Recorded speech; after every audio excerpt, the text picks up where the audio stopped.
UP विधानसभा के budget सत्र में यूं तो करीब करीब हर रोज ही सत्ता पक्ष और विपक्ष के बीच तल्खी भरे शब्दों के साथ सवालों और जवाबों का सिलसिला देखने को मिलता है,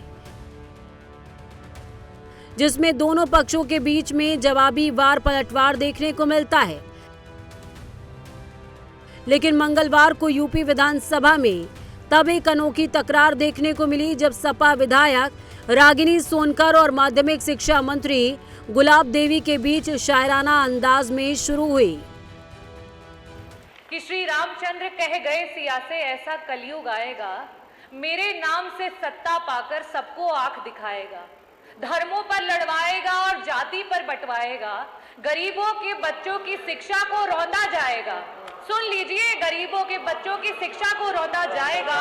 जो शिक्षा को पाएगा, जो शिक्षा को चाहेगा, उसको वो मार भगाएगा। पूरा करने दीजिए। और ऐसा करके वैसा करके बस अपना मकसद पाएगा। जानकर भी अनजान बने ये और बात है। जानकर भी अनजान बने ये और बात है। ऐसा नहीं है कि इनको कुछ मालूम ना हो कि सूर्य की किरणें कितनी भी चमचमाएं, लेकिन समुद्र की लहरों को सुखा नहीं सकती। सदन में आमतौर पर होने वाली टोका टोकी के बजाय इस बार हमला और पलटवार दोनों ही शायराना अंदाज में हुआ और इसका आगाज सपा विधायक रागिनी सोनकर के इस सवाल के साथ हुआ।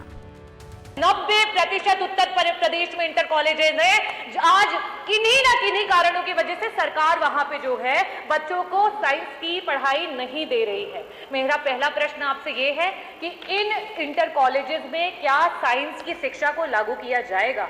1982 से लेकर के जहां 22 लाख बच्चे होते थे जो 11-12 की पढ़ाई करते थे, आज वो 55 लाख हो चुके हैं। लेकिन आपके जो टीचर्स के पद हैं वो सृजन ही नहीं हो पाए हैं। सपा विधायक ने भगवान राम के नाम का सहारा लेते हुए सरकार की शिक्षा नीति पर जो सवाल खड़ा किया, उस पर शिक्षा मंत्री ने भी उसी तर्ज पर बकायदा आंकड़ों के साथ जवाब देते हुए विपक्ष को आईना दिखा दिया।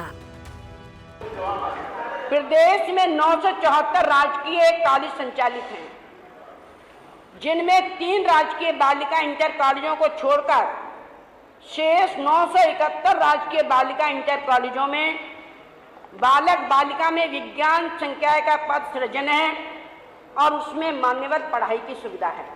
पहले जवाब दिया है। 487 अनुदानित इंटर कॉलेज संचालित हैं, जिसमें 2683 अनुदानित इंटर कॉलेजों में विज्ञान संकाय की पढ़ाई की सुविधा उपलब्ध है। ये बहस प्रदेश की शिक्षा नीति और शिक्षकों की कमी के मुद्दे पर केंद्रित थी। इस शायराना नोकझोंक ने सदन का तनाव तो कम किया ही, साथ ही शिक्षा और शिक्षकों का मुद्दा फिर से चर्चा के केंद्र में आ गया। Bureau report, prime news.